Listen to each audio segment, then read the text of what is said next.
Hi, my name is Lex the Illusionist. I'm a student at the Magic and Mystery School in Las Vegas, and I've been studying under the Grandmaster of Magic, Jeff McBride, the former headliner of Caesars. And although I won't be revealing what I have learned at that school, I will be revealing some of the things that I have learned in business school that I've been able to adapt to the magic world.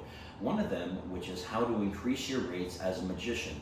Earlier today, I got a call for $1,000 to do something that was making it a great experience for a client next month, and it's on a Wednesday. They called me to do this in the afternoon, so $1,000 on a Wednesday, can't beat that. And what I was going to do was levitate an item and light it on fire because they wanted the wow factor. So think of Simon Cowell, because he looks for the wow factor, the X factor. Another time I was hired because I was doing aerial silks a while back, and we did not have enough time to take the silks out of the other room and put them up, and there was previously a pole dancing class. So the instructor calls and asks, hey, are you guys okay with the pole dancing class? And I'm like, sure, why not? And unfortunately I thought at the time, those pictures got uploaded to a Google business profile. Now, while I thought that was a horrible thing for my branding image, because I was, a little embarrassed about that, but because I'm like, I don't want to, that's not magic for me.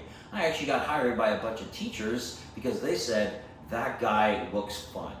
One time when I was at the American Legion, I was doing a show that was a 25-minute close-up card show for a bunch of veterans for their black tie event. So make sure to always wear nice clothing. That makes a big difference because when you're branded and you look more valuable, you're worth more to them because that's what they see. They see a high-priced magician.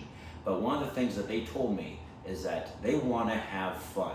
And I've even seen things where a lot of people at corporate offices, and those are where the real money is corporate offices, is you have a lot of introverts because they're stuck to a computer all day.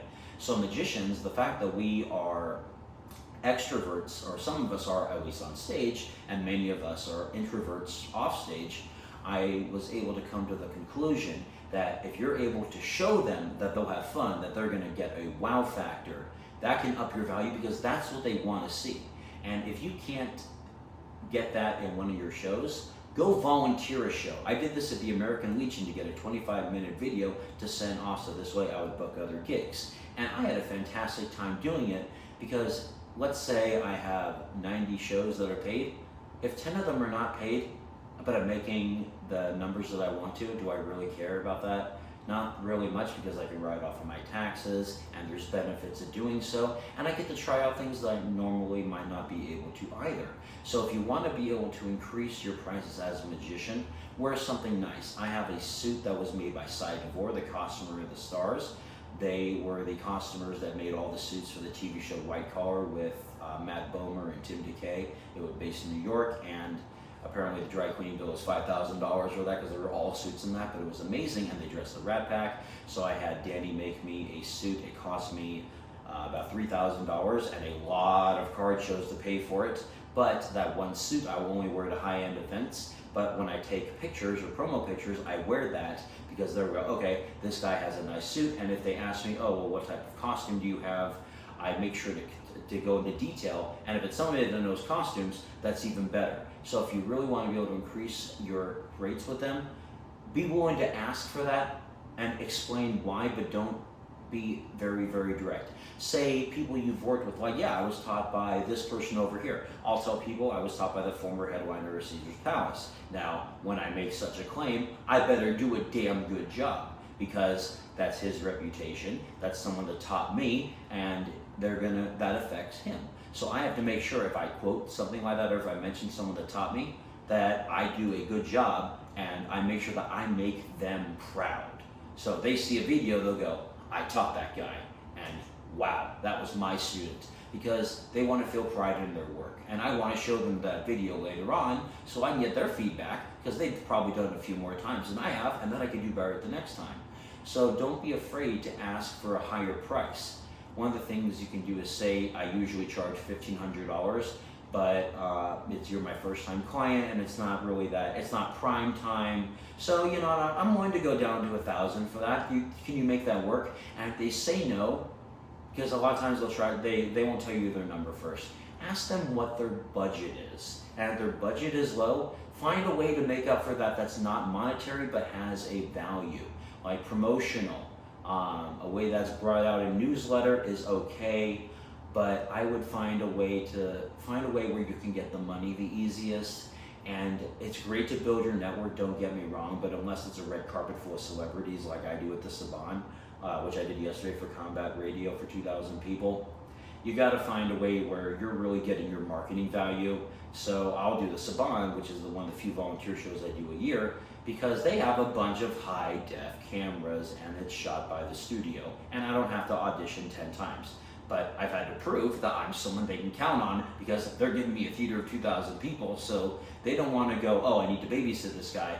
I can count on this guy. So you're also not going to get usually those high numbers the very first time you work with someone, unless you can prove that you are worth that value. Because when it comes to a number over $1,000, people are a little cautious. People can lose their jobs over things.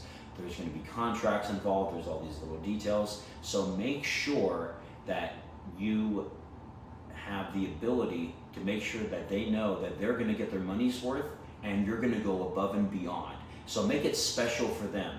I had someone who was asking me to do a wedding, and it was a lower amount than I wanted to, but it was an Indian and Jewish wedding. It wasn't that far. It was only like a half-hour drive. And I'm like, you know what? How can I make this more fun for you guys? Oh, I know. I can do a couples theme magic effect that will be a little memory that you both sign, and it's the anniversary waltz. It kills. It's amazing. Another time, I was at a children's birthday party, and a kid was 1 year old.